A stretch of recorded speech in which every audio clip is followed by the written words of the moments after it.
বিবৃতি দিয়েছেন যে তারা বাংলাদেশের সাথে সম্পর্কটা ভালো করতে চায়। তারা যে এতদিন পরে বুঝতে পারছে সেটার জন্য তাদেরকে ধন্যবাদ জানাই। আমরা তো বলি আপনার প্রতিবেশী আমরা, আমাদের প্রতিবেশী আপনারা। প্রতিবেশী পাল্টানো যাবে না, কিন্তু প্রতিবেশীর উপরে আপনি খবরদারি করবেন, বড় ভাই সুলভ ব্যবহার করবেন, এবং সবসময় যদি মনে করেন যে সেটা হবে না।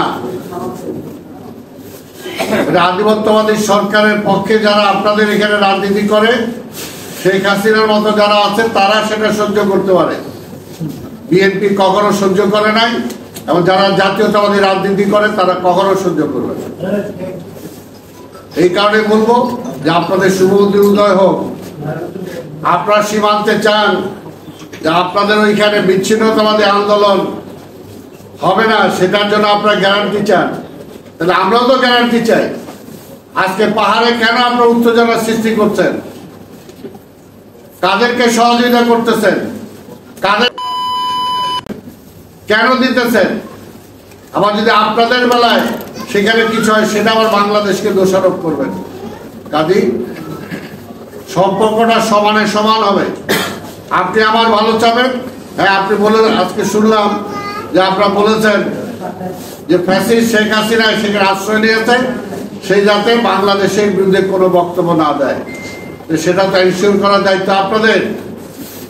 আর নাহলে তাকে বাংলাদেশি সরকারের কাছে হস্তান্তর করেন, সে তো আসামি, সে তো বাংলাদেশ আসামি। কাজে বাংলাদেশে তাকে আপনার সরকারের কাছে আপনারা তাকে হস্তান্তর করেন। আর না হলে ওইখান থেকে যত উস্কানি দেওয়া হচ্ছে সেগুলো বন্ধ করেন। আপনি পুশিং করেন, যে পুশিং করে যে আওয়ামী লীগের যে সমস্ত নেতারা আপনার দেশে যে আশ্রয় দিচ্ছে ওদেরকে পুশিং করেন না একটা একটা করে। ওই মাথাভাঙা ওবায়দুল কাদের আছে, আরো অনেকেই আছে, তাদেরকে পুশিং করে পাঠান। তাদেরকে একটু আমরা আদর আপ্যায়ন করি ভালো করে। 17 বছর তো আমাদের আদর আপ্যায়ন করেন জ্বালায়, আমরা এখনো সেটা ভুলতে পারতেছি না। তো সেই কারণে বলবো আজকে এটা শুভবুদ্ধির উদয় হোক। আমরা একটা ভালো নির্বাচন চাই।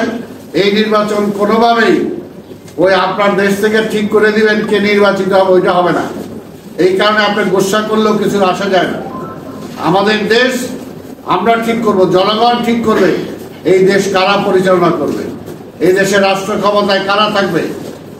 যুদ্ধ করে দেশ স্বাধীন করছি, রক্ত দিয়ে দেশ স্বাধীন করছি। আপনাদের মতো ভাগ বাটোয়ারা করে দেশ স্বাধীন হয় নাই।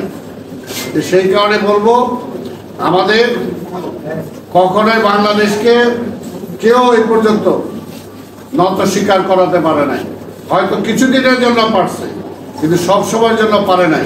এটা আবার প্রমাণ হয়ে গেল এবার 24-এ। সেই কারণে বলবো সেই পথে না যাওয়াই ভালো। দেখেন না বাংলাদেশের কোথায় সব জায়গায়। আজকে আমি সেলিউট জানাই শহীদুল আলমকে, যে সাংবাদিক, ফটো সাংবাদিক শহীদুল আলম। আজকে আমাদের দেশের সম্মান, আমাদের বুকে বুক গর্বে ভরে যায় যে শহীদুল আলমের মতো একজন লোক আজকে সেখানে গিয়েছে, আজকে সেখানে গাজায় উপস্থিত হয়েছে। সে জানে যে তাকে গ্রেপ্তার করতে পারে, তাকে, কিন্তু তারপরও এটা হলো বাংলাদেশের জনগণের সত্যিকার অর্থের চেহারা। যেখানে ফ্যাসিস্ট আছে, যেখানে ফ্যাসিবাদ আছে, তার প্রতিবাদ আমরা করবো। সেটা আমার প্রতিবেশী রাষ্ট্র, সেটা কয়েক হাজার মাইল দূরে যেখানে হোক না কেন, মানবতার পক্ষে, মানবতার পক্ষে, গণতন্ত্রের পক্ষে, ফ্যাসিবাদের বিরুদ্ধে সব সময় বাংলাদেশ সোচ্চার ছিল, এখনো বাংলাদেশ সোচ্চার আছে এবং থাকবে।